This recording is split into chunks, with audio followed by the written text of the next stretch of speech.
Bonsoir et bienvenue à notre programme de réflexion et débat autour de la problématique liée à la spiritualité africaine. Et comme nous avons déjà déployé plusieurs émissions au courant de ce mois de janvier et jusqu'au dernier d'hier, enfin, dernière réflexion que nous avons faite hier soir, voilà que à travers différents téléspectateurs qui suivent à travers cette chaîne Télé Saturne par les plateformes que nous avons mises en place, ainsi que ceux qui nous suivent en direct sur Canal 54 TV, chaîne qui est diffusée à travers le satellite panafricain, ainsi que le bouquet africain d'Europe. Nous avons le plaisir justement de recueillir plusieurs appels, de recueillir plusieurs, en tout cas, intervenants qui nous appellent à travers le monde pour réagir aux différentes émissions. Notre plaisir est justement ce de communiquer, notre plaisir de partager avec vous des thématiques, des sujets pour lesquels vous posez des questions, des sujets pour lesquels nous posons tous des questions justement sans réponse. Et lorsque nous venons à l'antenne, c'est pour partager ce genre de sujets, de sorte que chacun, là où il est à travers le monde, réagisse pour partager nos différentes expériences. Voilà que sur cette question liée à Simon Kimbango, nous avons justement poussé des gens à sortir de leur cachette et à exposer justement ce qu'ils ont connu, leurs expériences en tout cas, sur ce personnage. Simon Kimbangu, justement, a fait parler de lui depuis sa naissance, tel que nous l'avons dit. Nous l'avons dit plusieurs fois dans les différents écrits que nous avons consultés et les différents témoignages des gens qui l'ont côtoyé, notamment ses contemporains et ceux qui ont vécu de manière sérieuse avec ses proches. Mais ce qui nous amène justement aujourd'hui à faire cette émission, c'est parce que nous avons un témoignage à faire ce soir avec un invité qui est avec nous en direct. Mais cet invité, il n'est pas sur le continent européen, mais il est aux États-Unis.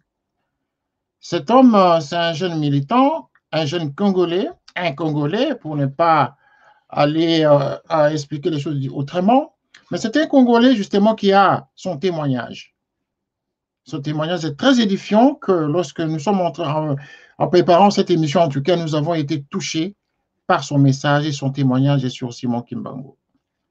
Et donc, sans tarder, nous allons nous mettre en liaison avec notre invité qui s'appelle M. Valère Mangituka. Il est aux États-Unis et donc il a accepté de partager avec nous son expérience et également du message qu'il veut lancer justement à travers le monde et la diaspora africaine. Il est donc, Monsieur Valère, bonjour. Bonjour, Monsieur René. Bonjour à tes invités et les téléspectateurs.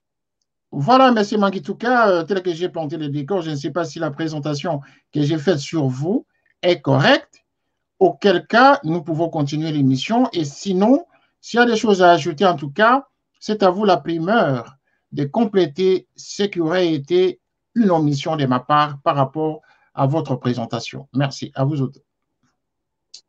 Oh, merci. Je pense que tu as tout dit. Mon nom, c'est Valère Mangituka. Bon, le nom est long, puisqu'il y a aussi des postes noms comme on fait au Congo.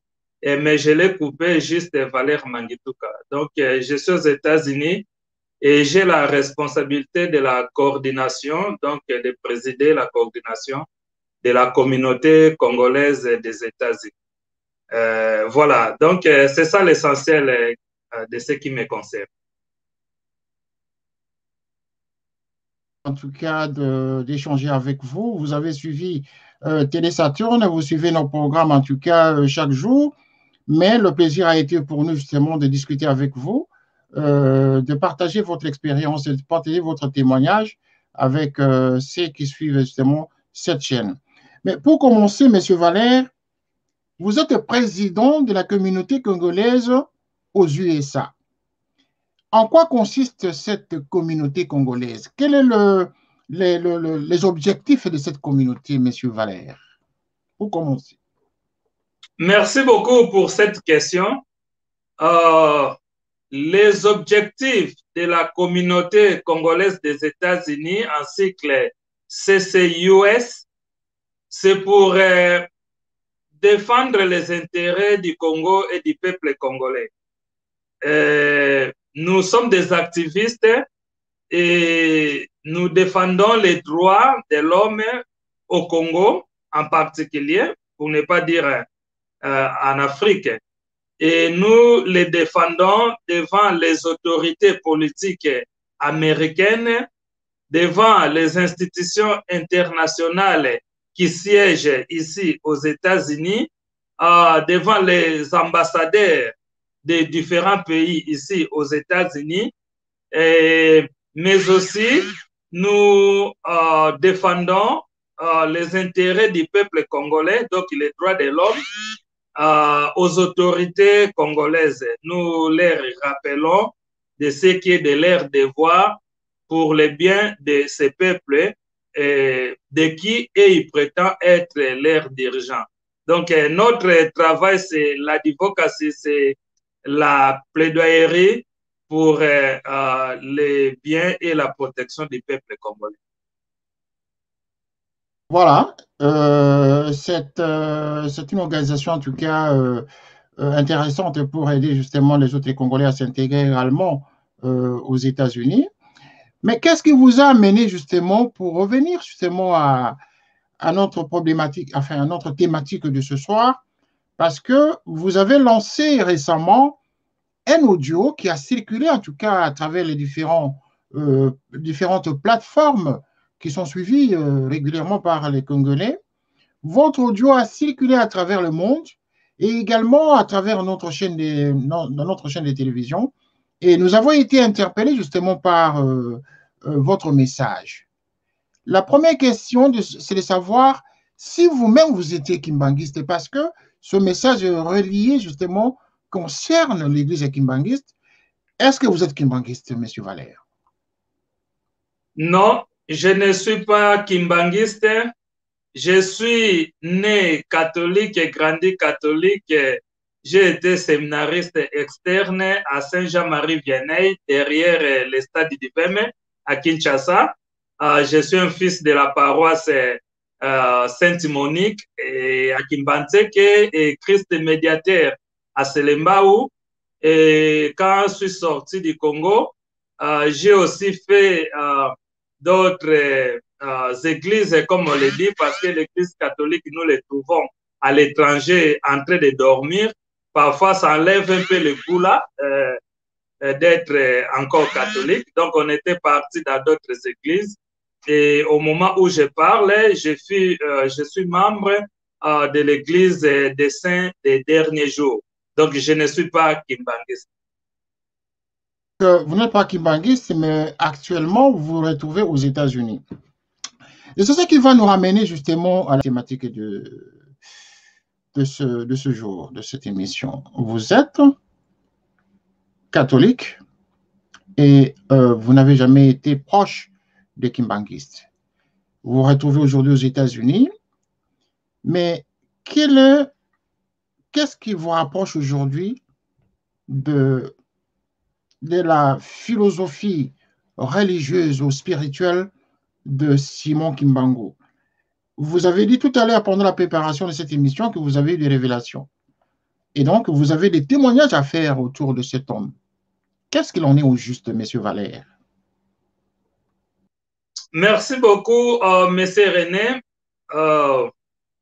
En fait, les révélations de la part de Dieu, les révélations de la part de Fumu Kimbangu, il y en a beaucoup.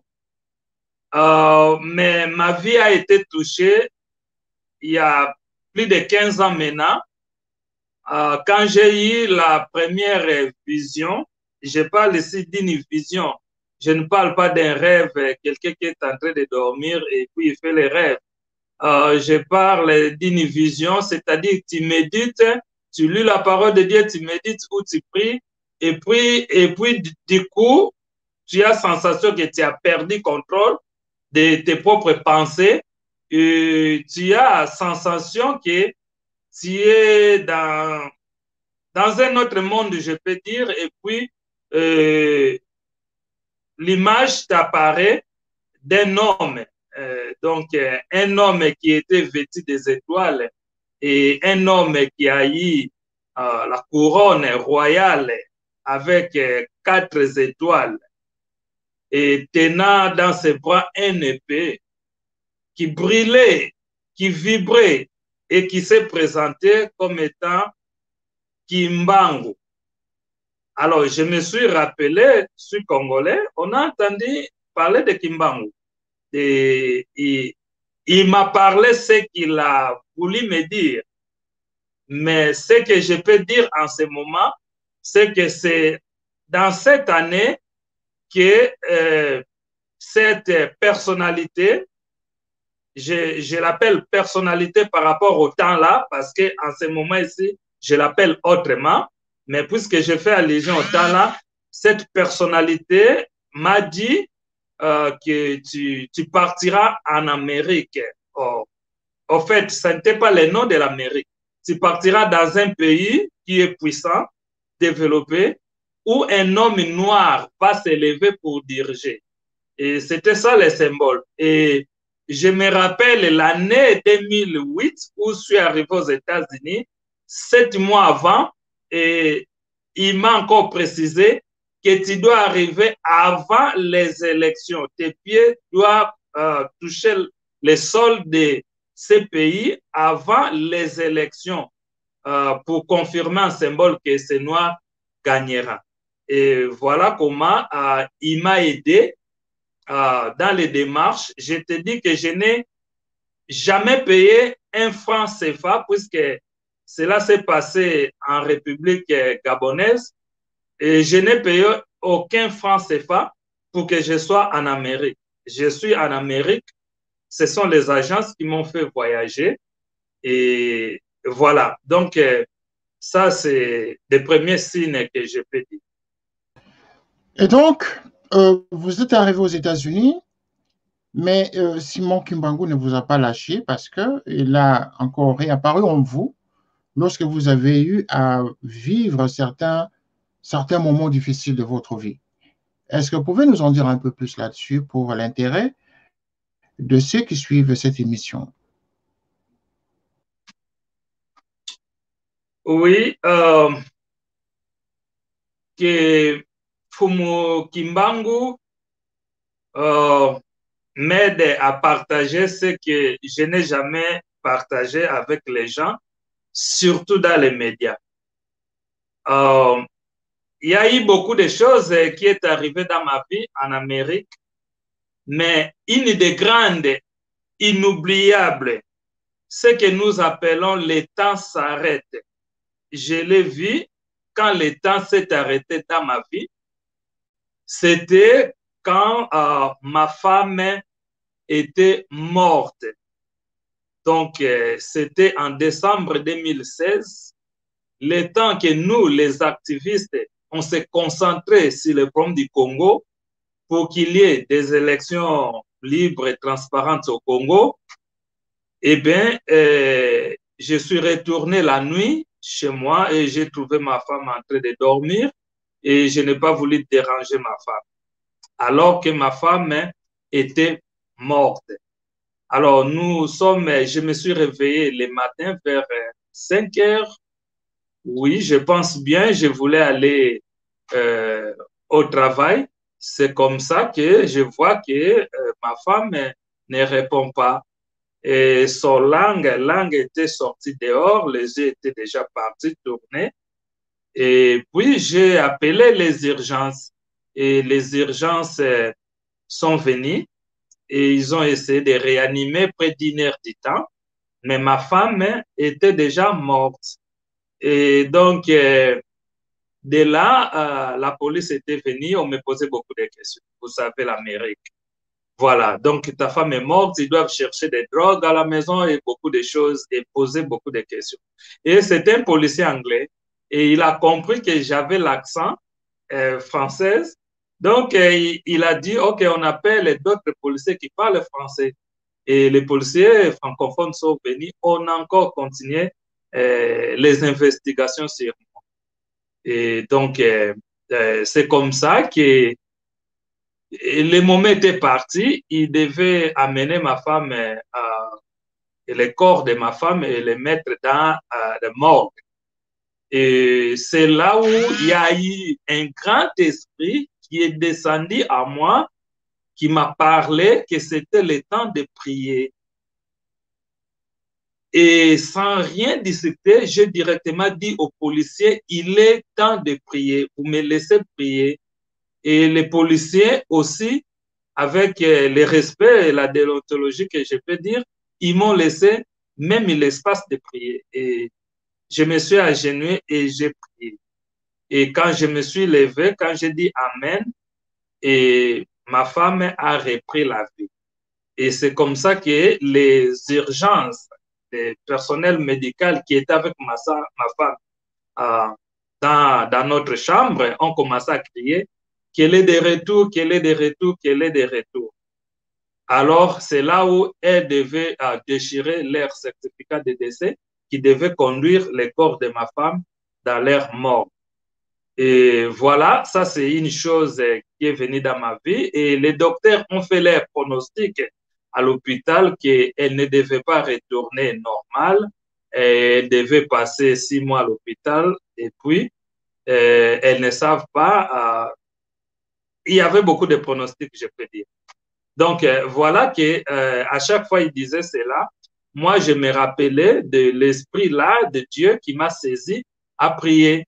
Et je faisais des jeûnes pendant que j'étais avec ma femme dans les comas, comme on appelle ça.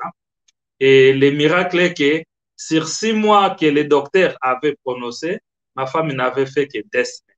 Donc, elle a fait 2 semaines, elle est sortie du coma. Et l'autre 2 semaines, on était dans la réanimation, c'est-à-dire la réhabilitation pour l'aptitude physique et morale. Et c'est ça qui est arrivé. Alors, dans le contexte de Fumu Kimbangu, et ce qui m'a étonné, c'est que l'autre jour, il s'est révélé pour me rappeler cette histoire et me dire que c'est bien lui qui m'avait demandé de prier pour des raisons qu'il n'a pas voulu que je sois dérobé, que je sois dérangé, que je sois troublé et que je laisse ce que je suis en train de faire. Alors, il fallait qu'il intervienne. Et sinon aussi, le monde allait accuser de beaucoup de choses. Alors, je me suis rendu surpris de savoir que ce grand esprit, Fumu Kimbangu, Kimbangu, Ngumbani, Mbangu, il peut accompagner l'homme noir qui a quitté l'Afrique, même aux États-Unis, spirituellement. Et il peut veiller et il peut l'accompagner.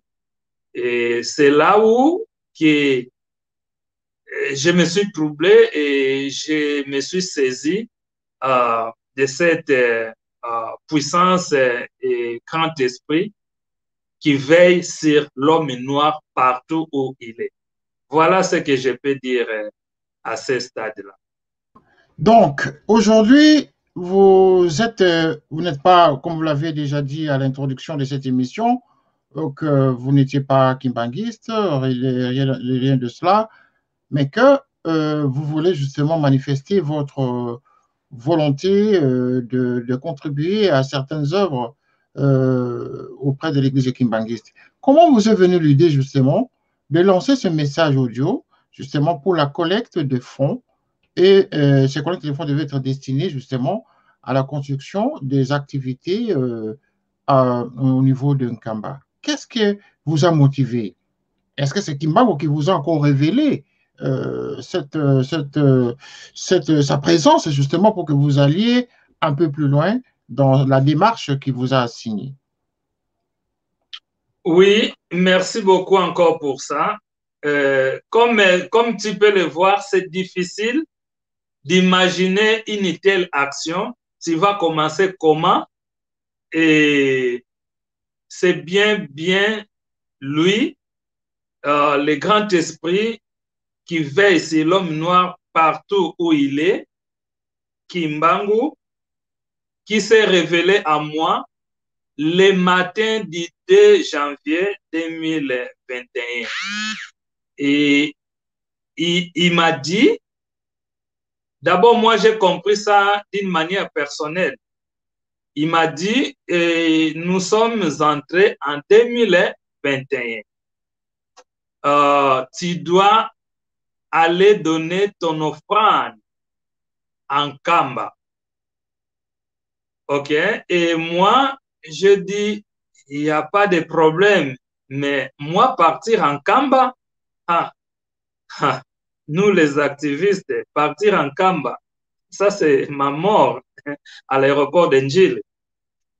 Et il m'a dit, oui, tu dois partir en Kamba et tu dois dire à d'autres Congolais, commençant par ce que tu représentes, ce que tu diriges, c'est-à-dire la communauté congolaise des États-Unis. Tu dois leur dire ces messages, que ceux qui veulent participer puissent participer. Il a dit, je vous invite à être debout pour le Congo et c'est-à-dire qu'il dit qu'il sait que nous sommes debout pour le Congo, mais nous sommes debout pour le Congo, nous sommes déconnectés. Nous sommes déconnectés. Et il a dit, l'occasion nous est offerte. Nous, la diaspora congolaise, l'occasion nous est offerte de faire l'offrande en Kamba. Et de là, nous serons connectés. Et nous resterons debout pour le travail que nous sommes en train de faire. Donc, j'ai convoqué la communauté congolaise pour leur communiquer les messages en question, pour voir d'abord comment ils vont percevoir cela et s'ils vont accepter. Et le comité a approuvé cela et la communauté aussi en général a approuvé cela, que celui qui a quelque chose à donner, il va donner, on va mettre ça ensemble et une délégation va descendre en Kamba, au Congo central, pour déposer l'offrande de la diaspora congolaise. Et le message ajoute que même d'autres Noirs qui veulent participer peuvent participer. Parce que c'est du Congo qu'il y aura beaucoup de choses au départ pour l'homme noir. Donc, ce message est vraiment pour tout l'homme noir, pour tout Africain qui veut participer à l'offrande qui nous est recommandée de déposer en Kamba, dans la province du Congo central, en RDC, qu'ils puissent faire cela, qu'ils puissent nous contacter. Ils peuvent vous appeler et nous pouvons entrer en contact avec eux pour prendre ce qu'ils ont, mettre tous ensemble et déposer au Congo, en Afrique. C'est juste le symbole pour bénir, peut-être pour bénir la terre de nos ancêtres. Et cette terre bénira aussi sa diaspora qui vit à l'extérieur. Voilà ce que je peux expliquer. Oui, revenons quand même à la spiritualité, parce que tout à l'heure, vous avez dit que lors des apparitions de Simon Kimbangu dans votre vie, j'aimerais avoir c'est une question de précision quand même. Lorsque ces apparitions se manifestent à vous, est-ce que vous le voyez physiquement ou alors vous entendez sa voix qui vous parle ou juste vous sentez que à vos côtés, il y a une présence physique d'une force ou d'une personne, mais que vous ne savez pas voir. Est-ce que vous le voyez physiquement pour savoir que c'est lui qui vous parlait? Merci beaucoup. Cette question est très importante. Souvent, ça commence par la voix, tu écoutes, et puis ça s'ouvre la vision. Donc, c'est comme si tu étais en train de suivre la radio et puis tu tournes les yeux, il y a maintenant la télévision qui donne la même information que tu étais en train de suivre à travers la radio. Donc, c'est vraiment par des visions, c'est pour cela que je peux même décrire. Quand je dis que pour la première fois, il était brillant des étoiles et il avait une couronne de 4 étoiles et il m'expliquait que ces 4 étoiles sur sa tête symbolisaient les 4 coins du monde où sont les Noirs. Donc les Noirs sont dans les 4 coins du monde. C'est parce que j'ai vu. Et je l'ai vu avec l'épée parce que j'ai vu. Il y a eu beaucoup, beaucoup que j'ai vu. On n'aura pas le temps de dire ici. Et donc, ça vient, ça commence la voix et ça passe en vidéo, en vision. C'est ça. Donc, vous l'avez vu physiquement quand même? Oui, tu disais? Vous l'avez vu physiquement, le personnage de Simon Kimbangu. Vous l'avez vu vous apparaître physiquement? Oui, oui, c'est ce que je dis. Je vois physiquement. Euh, je peux donner l'autre exemple. L'autre jour, j'ai communiqué en tant que chrétien. Je lisais la parole de Dieu. Je me rappelle, je lisais à l'Acte des Apôtres 8, 9 à 19, l'Acte des Apôtres 8, 9 à 19 jusqu'à 20. Il y avait l'histoire d'un homme riche qui voulait acheter l'autorité de Dieu, la prêtrise de Dieu, le pouvoir de Dieu, qui pensait qu'il va l'acheter avec son argent. Donc, j'ai médité sur ces passages et j'ai demandé, puisque les passages concernaient la foi chrétienne qui est basée sur Jésus-Christ, alors j'ai demandé que le Christ puisse me donner le témoignage de Kimbangu. C'est ce nom qu'on nous parle et puis que moi, je vois, mais je suis chrétien. Mais est-ce que lui, Jésus-Christ, peut me porter le témoignage de Kimbangu? Donc, j'ai senti à ma côté, c'est comme s'il y avait une présence. Et je regarde, je vois, hein, tu vois, c'est comme dans le mur, mais ça paraît l'image d'une créature qui brille, hein, la lumière jaillisse. Et il a porté témoignage et il a montré de ses mains, regardez là-bas, et j'ai regardé et j'ai vu ce que j'ai vu et il m'a expliqué.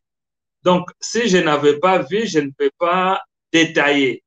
Je pense que je peux détailler beaucoup de choses de la manière où j'ai vu ça. Et parfois, je rentre aussi dans les émissions et j'entends aussi ce que les gens parlent.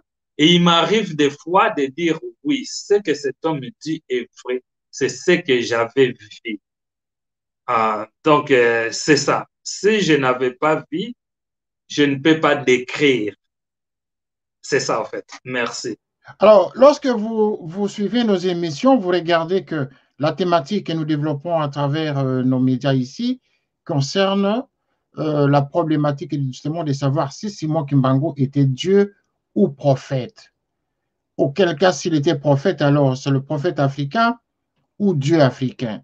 D'après vous, vous qui avez vécu, qui vivez justement cette situation au quotidien, vous n'êtes pas kimbanguiste, j'insiste là-dessus, mais vous vivez ce témoignage, vous vivez sa présence dans votre vie.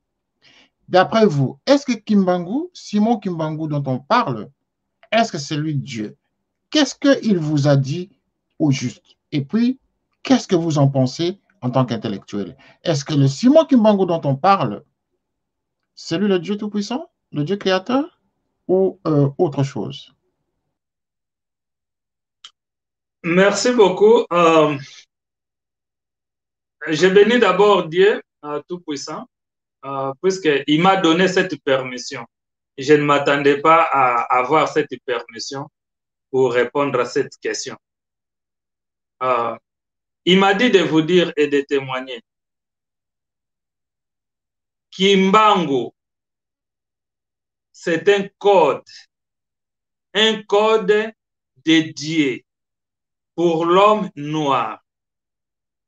Du fait d'appeler Kimbangu, tu appelles Dieu le Créateur. Alors, pour toi, l'homme noir,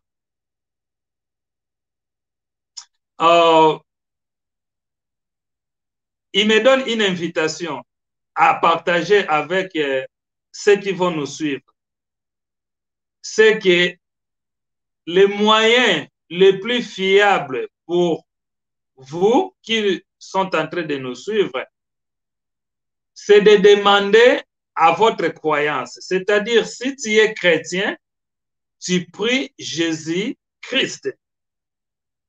Il faut prendre ton temps dans ton intimité de prier Jésus-Christ et de lui demander de te porter le témoignage de ce que c'est Kimbangu. Demandez à Jésus-Christ si lui, il connaît Kimbangu. S'il connaît Kimbangu, Kimbangu est qui?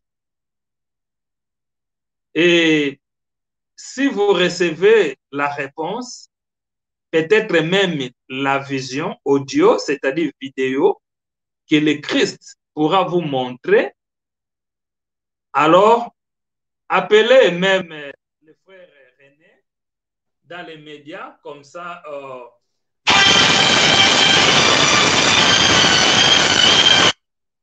un peu ce que je peux dire.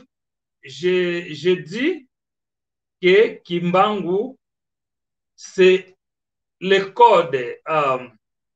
Il y a ce qu'on appelle à Kikongo, langue du Congo, Makuku Masato. C'est-à-dire ces trois divinités qui représentent la source des pensées de Dieu.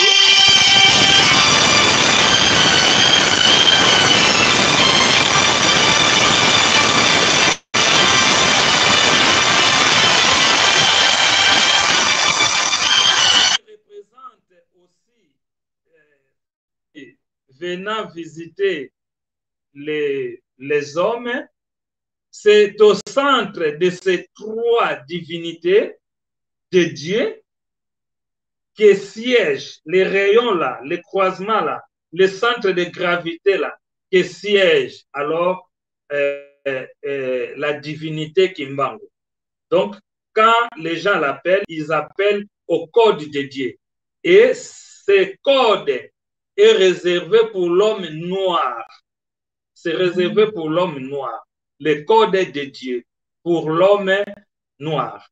Et il m'a été aussi enseigné que quand nous appelons Christ, Jésus-Christ, pour la foi chrétienne, c'est que nous appelons à Jésus d'intervenir. Mais quand nous appelons Kimbangu, c'est-à-dire que nous appelons la coalition de ces trois divinités qui Dieu avait.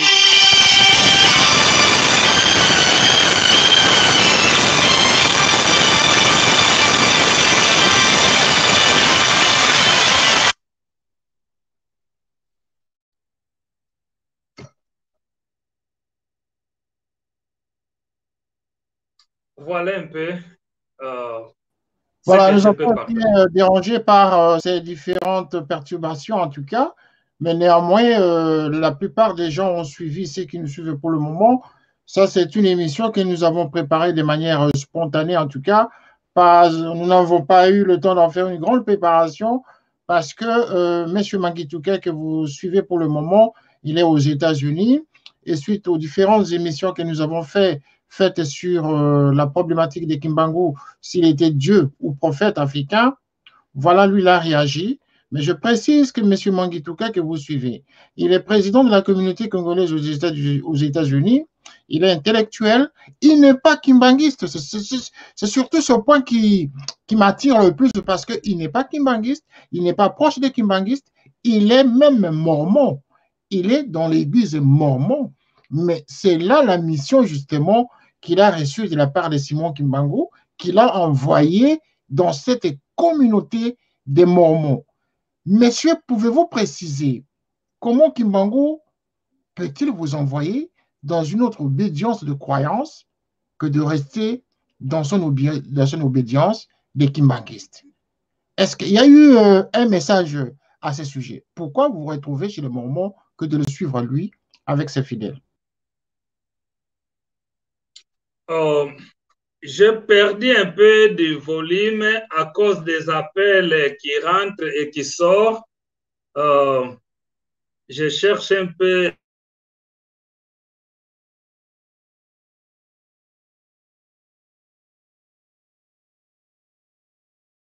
Voilà, pendant que M. Valère est en train de chercher comment recadrer les sons, je vais reposer la question. Je pense qu'il est revenu à l'antenne, donc nous allons lui redonner la parole. Je pense que vous avez suivi la question de la fois. Vous qui êtes mormon, vous qui n'êtes pas kimbanguiste, mais Kimbangu s'est révélé en vous recommandant d'aller chez les mormons, au lieu de vous recommander d'aller dans la communauté des kimbanguistes. Est-ce que ce message, en tout cas dans les oreilles des kimbanguistes, comment faut-il comprendre cela? Lui qui est l'entité spirituelle de toute la communauté, mais qui vous recommande d'aller chez les Mormons au lieu de vous recommander d'aller dans l'église kimbanguiste.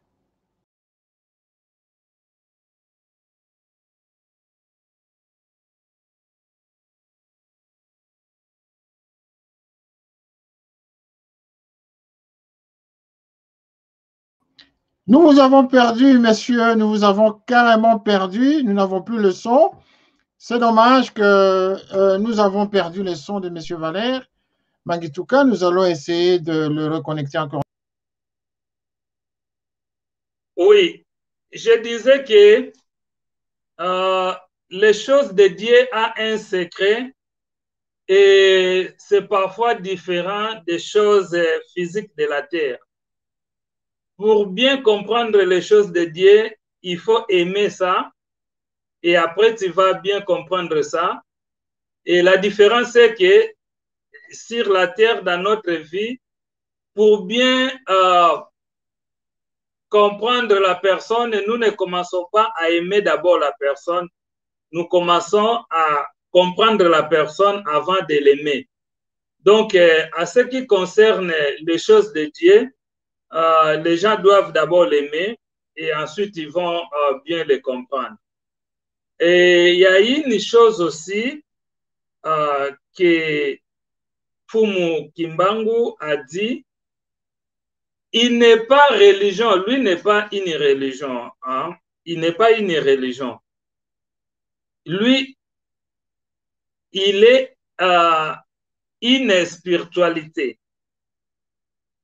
Donc, si nous nous basons sur la religion, nous serons confondus parce que les religions, il y en a tellement beaucoup.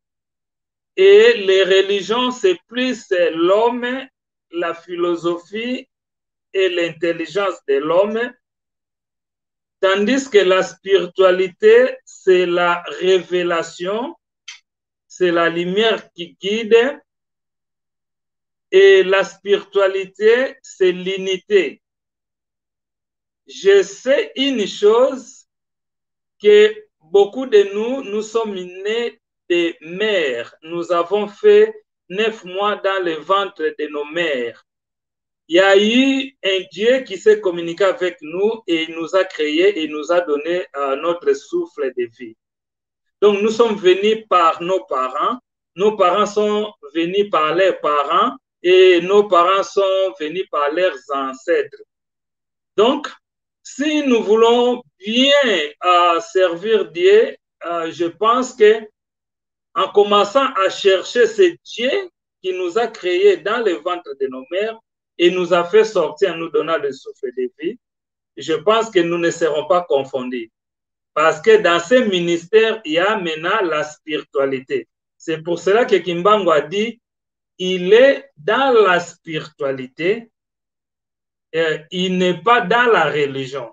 Cela ne veut pas dire que il ne reconnaît pas la religion kimbanguiste, mais ça veut peut-être dire que si nous nous basons sur des religions, puisque les religions sont aussi connectées avec les politiques, avec les finances, nous risquons de longtemps dormir que de sortir. Alors que si nous nous basons sur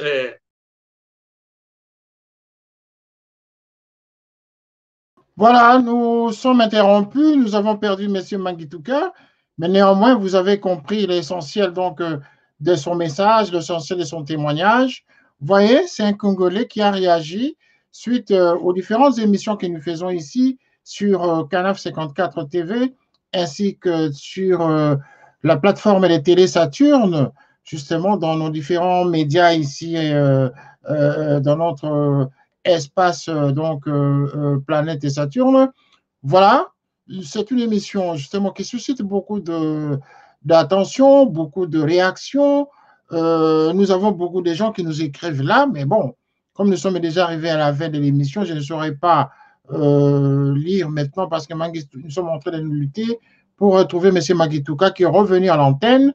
Donc, je vais lui redonner en tout cas la parole pour qu'il nous dise justement il était sur un fil conducteur tout à l'heure de nous expliquer la spiritualité de Simon Kimbangu, qui avait expliqué justement qu'il était apparu en disant que lui n'était pas religieux, mais plutôt spirituel. Donc, il est plutôt dans la spiritualité que dans la religion. Mais la question, monsieur Mangituka, vous êtes de retour en tout cas à l'antenne. La question, c'est de savoir ici pourquoi il ne vous a pas recommandé dans l'église kimbanguiste alors que vous vous retrouvez chez les Mormons. Est-ce que ça a un sens? Moi, c'est à ce niveau-là que réside ma question. Merci. Merci beaucoup. Je pense que dans mon environnement, quand il m'a fait rentrer dans les Mormons, il n'y avait pas l'église kimbanguiste. Parce que l'État où moi je vis, ce sont des États qu'on appelle les États réservés. Il y a plus de Blancs, il n'y a pas vraiment de Noirs. D'ailleurs, les Noirs américains n'aiment pas vivre ici. Et nous, on était ceux-là des premières promotions des Quinois qui sont venus dans cet État des États-Unis, là où je vis. Et c'est pour cela même qu'à notre arrivée, il y a eu le boom d'ambiance. Donc, moi qui ne buvais pas la boisson chez moi en Afrique, au Congo, j'ai commencé à boire la boisson. Et moi qui ne faisais pas d'autres choses, j'ai commencé à le faire, alors que ce sont des choses qui ne rendaient pas gloire à Dieu. C'est-à-dire, ce sont des choses qui dévient quelqu'un du chemin tracé. Alors, c'est comme ça que lui, dans sa divinité, dans sa grandeur, a vite vu qu'il fallait me mettre quelque part. C'est comme s'il me protégeait. C'est comme s'il me gardait. Mais aussi, il y a eu aussi des intérêts à me mettre là-bas parce que en partant là-bas, je ne pouvais plus faire ce que j'étais en train de faire. Je ne pouvais plus boire des alcools.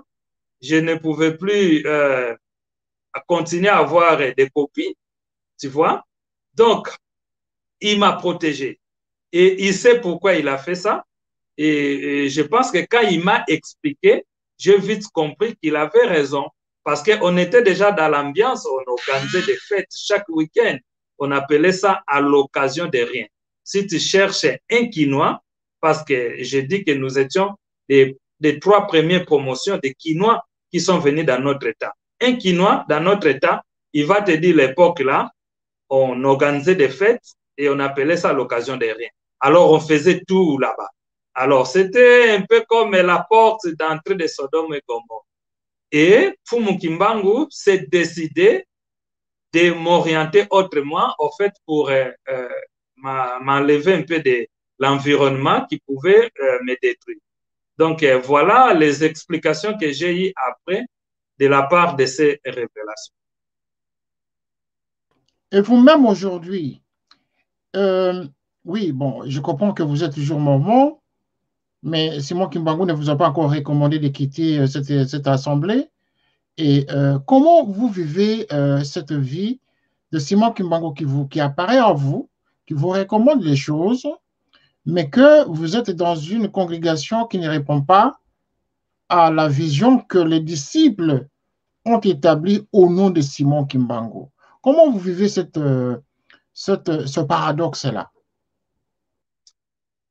Je comprends ça très bien parce que je n'ai pas connu Simon Kimbangu d'un seul coup. Ce n'est pas une seule nuit. Il est à Paris où il m'a dit des choses que je suis en train de partager. Non, ça a pris un temps, plus de 15 ans. Quand il m'a parlé pour la première fois, il m'a expliqué beaucoup de choses. Et il m'a promis qu'il va encore revenir. Et il m'a promis que je le verrai encore devant, autrement. Donc, je le vis encore autrement. Hein, je le vis encore dans le siège du Saint-Esprit de Dieu. Donc, je le vis dans les différentes façons et dans plusieurs dimensions. Donc, je comprends les choses autrement. Au fait, les choses de Dieu, c'est comme l'homme. Nous sommes hommes humains, tel que tu es là, mon frère, parce que tu as un corps qui marche, la bouche qui parle. On t'appelle homme. Mais ce n'est pas seulement ton corps qui fait de toi un homme. Il y a aussi l'esprit qui est en toi, l'intelligence qui fait de toi un homme. Il y a aussi l'âme, l'esprit de Dieu, l'ambassadeur de Dieu en toi, qui fait en toi un homme. C'est tous les trois là, les Makuku Masatu. C'est tous les trois là qui fait de toi un homme. Si un d'éléments se déconnecte à l'autre, alors la personne deviendra mort, comme ma femme était devenue mort. Son corps était là sur le lit, mais son âme était partie. On devait l'enterrer. Au moment où nous parlons, elle devait faire 4 ans ou 5 ans sous la terre. Il fallait prier pour que cette âme qui était partie puisse revenir, qu'elle soit encore homme. Ce sont ces trois éléments qui font de nous hommes. Et Dieu là a dit, créons l'homme à notre image. Cela veut dire qu'en Dieu, il y a ces trois éléments. C'est pour cela que nous sommes créés à son image. S'il n'avait pas ces trois éléments, comment il allait nous créer à son image en nous donnant ces trois éléments?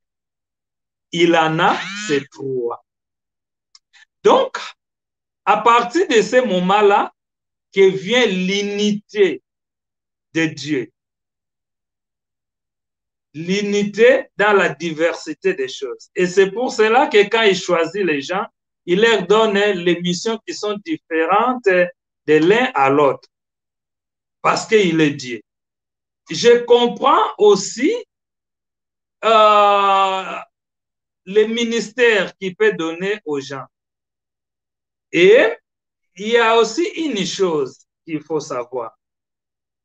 Nous, chrétiens, nous lisons la Bible. Mais on ne peut pas aussi être ignorant que quelque part, il y a eu d'autres pratiques qui faisaient partie des traditions, mais dont ceux qui ont écrit la Bible, puisque eux aussi ils croyaient à ça, leurs textes sont rentrés dans la Bible. Alors, Dieu est Dieu, nous ne connaissons pas ce qu'il pense. Il est tellement grand, illimité, on ne peut pas lui donner une forme physique déterminée. Il connaît tellement beaucoup que nous ne connaissons rien.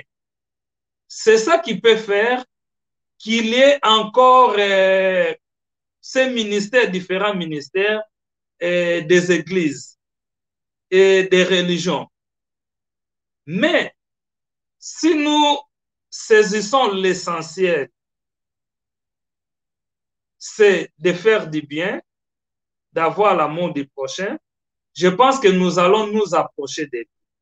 Et quand nous allons nous approcher de lui, c'est à ce moment-là qu'il va nous révéler des choses cachées. Et il ne révèle pas tout à tout le monde. Il révèle certains par rapport à des missions qui leur sont données.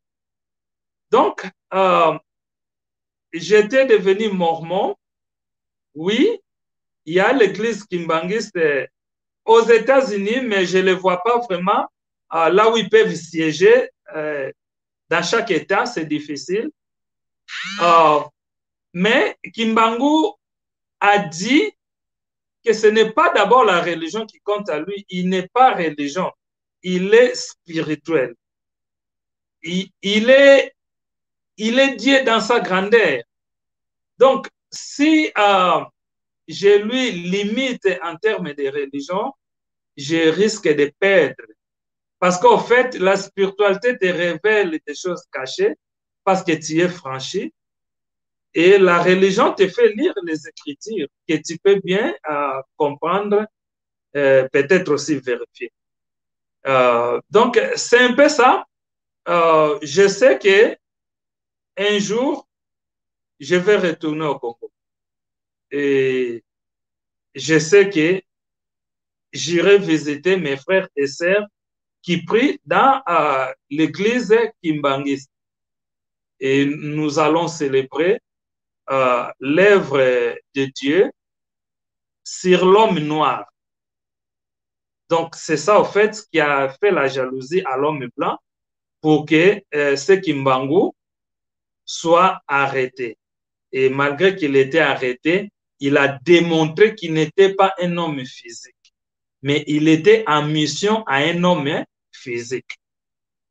Donc, voilà un peu ce que je peux dire en ce moment, mais nous aurons le temps avec l'aide de Dieu pour continuer. En tout cas, M. Valère Mangituka, vous m'avez vraiment, je vais dire, pas séduit ni épaté, mais vous m'avez accroché dans l'idée que nous faisions en tout cas sur la thématique que nous avons lancée justement pour comprendre qui était Simon Kimbangu. Et c'est depuis le début de ce mois de janvier de 2021 que nous avons commencé justement à interpeller nos consciences, à interpeller les Africains, à interpeller les Congolais, à réfléchir sur cet homme. Voilà que ça n'a pas tardé, au bout de quelques émissions, vous réagissez en faisant ce témoignage.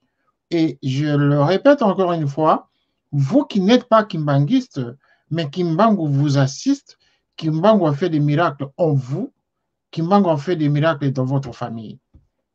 Et à plus forte raison, avoir en quelque sorte, bon, je ne sais pas si le terme qu'on va utiliser consiste de miracles, des résurrections, parce que votre épouse était déjà décédée en fait.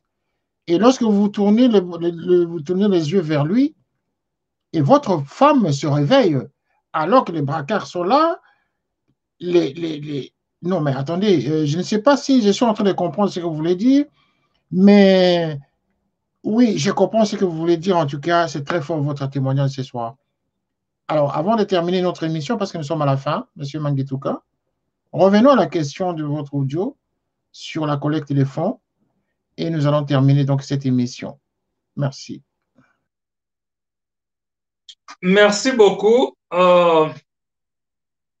Il nous a été révélé et recommandé de dire à la diaspora en général noire, à la diaspora en particulier congolaise, de faire l'offrande en Kamba. Kamba, c'est le siège où nous pouvons dire de l'église kimbangiste. L'église qui est le symbole de la mission de Fumu Kimbangu en nommé Simon Kimbangu. La divinité, la grandeur de Dieu en homme pour faire l'action physique. Alors, si nous faisons cette annonce, c'est parce que cela nous a été recommandé de le dire à toute la diaspora noire. Et nous allons le dire même aux Noirs américains, nous allons le dire même à Obama. Si réellement il est encore noir, il peut aussi donner son offrande. Nous allons récolter cet argent et nous allons faire une délégation qui va aller déposer cet argent en Kamba, selon ce qui nous a été recommandé. Et après cela, nous allons voir qu'est-ce qui nous sera encore recommandé, qu'est-ce qui nous sera encore révélé, ou bien quels sont les impacts des bénéfices que la diaspora noire peut commencer à avoir en cette année 2001 à cause de l'obéissance spirituelle que nous allons faire à déposer l'offrande collectée en diaspora noire partout dans le monde pour aller déposer ça au Congo, dans la province de Bas-Congo, dans le village de Kamba. Donc, je rappelle à toute la diaspora noire et congolaise en particulier, vous avez le contact de notre frère René, vous avez mes contacts, si je peux les répéter, mon numéro WhatsApp c'est simple, plus 1 D0D 393 95 94. Plus 1 D0D 393 95 94. Textez-moi si vous voulez m'appeler le dimanche, je suis disponible, je ne sors pas, je ne travaille pas. Et nous allons collecter les fonds. Tout ce que nous allons trouver, là, je sais que nous avons déjà 700 $ venus de 2 personnes. Si nous aurons plus que cela, tout ce que nous pouvons trouver, nous allons faire une délégation qui va aller déposer. Vous pouvez prendre la question, pourquoi pas envoyer, mais aller déposer, parce que moi aussi, j'ai posé cette question. On m'a dit que la radio n'est pas la télévision. La personne qui part, c'est la personne qui reçoit la bénédiction. Donc, on doit aller donner. Et voilà, et les frères René et peut-être aussi d'autres journalistes dans la diaspora peuvent aussi nous aider à relayer les messages et récolter ces fonds d'offrande. Et dans ces fonds d'offrande, les gens peuvent décider. Par exemple, si tu envoies 100 €, tu peux dire que je mets 80 € justement pour l'offrande et je mets 20 $ pour soutenir la mission. C'est-à-dire, la délégation peut acheter quelques billets d'avion pour les gens qui vont voyager. On a besoin que les gens voyagent, qui partent là-bas, qui touchent la terre de nos ancêtres. C'est de ces ancêtres-là que sont venus nos parents et c'est de nos parents que nous sommes venus 19 mois dans leur ventre et Dieu nous a donné notre souffle de vie. S'il y a un secret dans Dieu, nous devons d'abord commencer à définir ces secrets créatrices de la matrice de la maman d'où nous sommes sortis. Voilà, c'est le symbole de la terre de nos ancêtres. Allons-y bénir ça avec notre offrande qui nous a été recommandée et nous croyons que la diaspora noire sera aussi bénie et nous ne savons pas les impacts et les résultats de ce qui sera cette bénédiction. Voilà, je dis merci à mon frère René. Voilà, en tout cas, nous sommes arrivés à la fin de l'émission, mais j'ai beaucoup de questions à vous poser. Mais déjà, je vais quand même rentrer dans votre bouche pour corriger le lapsus de tout à l'heure où vous avez dit 2001, mais il s'agit de 2021. Nous sommes en 2021. Et voilà, parce que les gens suivent cette émission, ils vont peut-être confondre, mais sinon, il s'agissait de 2021. Mais nous sommes à la fin de l'émission. Monsieur René, sans pourtant te couper, c'est une bénédiction pour toi de corriger ça. Parce qu'au fait, le 2001, janvier, c'est l'année où j'ai laissé l'Afrique, j'ai laissé le Congo. Et aujourd'hui, ça fait 20 ans. Et donc, voilà pourquoi l'année 2001 me revient, parce que c'est l'année où j'ai laissé le Congo. Et Dieu veut que nous puissions retourner au Congo en 2021, 20 ans après. Merci beaucoup, que Dieu te bénisse. Voilà qu'en 1921, c'est le début de l'œuvre de Simon Kimbangu, qui va totaliser justement 100 ans au mois d'avril, n'est-ce pas? Oui. Ben voilà. Et donc, nous, avant de terminer quand même l'émission, j'aimerais que vous nous disiez en un mot, parce que vraiment, on a déjà dépassé le timing. Vous avez répété tout le temps, on nous a recommandé, on nous a recommandé. Qui vous a recommandé de faire ce travail-là? En peu de mots, hein, parce que nous avons déjà dépassé le temps de l'émission. C'est l'Esprit de Dieu qui nous a recommandé, l'Esprit de Dieu créateur Kimbangu, que le Christ a porté témoignage. C'est lui qui nous a recommandé. C'est Fumu Kimbangu. Eh bien voilà, vous avez répondu, Monsieur Valère. Je ne sais pas comment je peux vous dire, hein. C'est les téléspectateurs justement qui vont en juger. J'ai fait mon travail de journaliste pour transmettre l'information. Vous êtes en tout cas les bienvenus dans notre média. À tout moment, nous pouvons recevoir votre coup de fil. Si vous avez d'autres messages à faire passer, en tout cas, vous êtes les bienvenus, que ce soit sur Télé Saturne Canal 54 ou dans notre maison d'édition où nous éditons des ouvrages. Si vous avez des ouvrages à publier à cette fin, nous sommes en tout cas disposés justement à accompagner les différents témoignages que vous vivez, que vous avez vécu avec cette spiritualité de Simon Kimbangu. Le plaisir était pour nous en tout cas de vous faire intervenir dans ce média. Merci en tout cas et que l'esprit de Simon Kimbangu vous accompagne et que le Dieu Tout-Puissant qui vous a sauvé, qui vous a fait ce miracle de faire revenir votre épouse à la vie, en tout cas, vous accompagne. Et ce témoignage, il est très fort et ça fait vraiment beaucoup de sensations, beaucoup d'émotions lorsque vous le dites aussi simplement avec beaucoup d'humilité. Et j'espère que ceux qui nous ont suivis avaient eu la même émotion. Et je pense qu'à partir de ces moments-là, nous commençons à comprendre, en tout cas, même pour le plus grand dubitatif, nous commençons à comprendre que Simon Kimbangu n'était pas venu pour rien.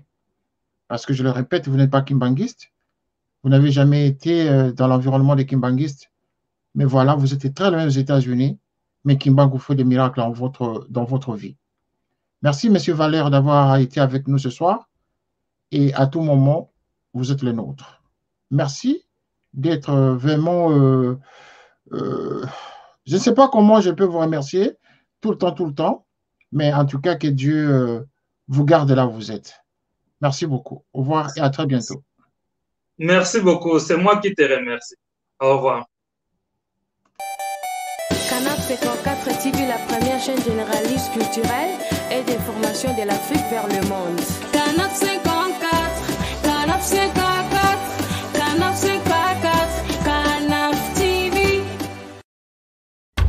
Africa 54 est la première chaîne de télévision panafricaine, généraliste et d'information de l'Afrique vers le monde.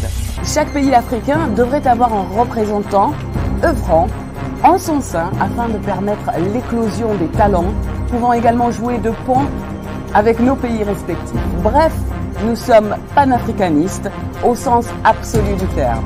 Canal Africa 54, dans sa devise, la première chaîne généraliste culturelle et d'information de l'Afrique vers le monde.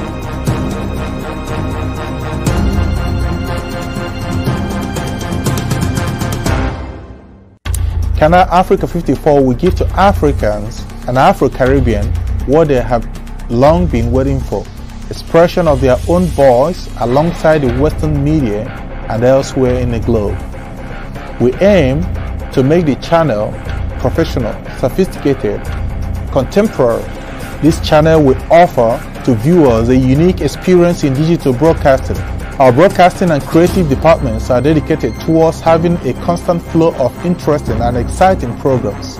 By using the most sophisticated methods of production, we aim to provide programming which is second to none, developing and enhancing the digital TV services throughout interactive mediums.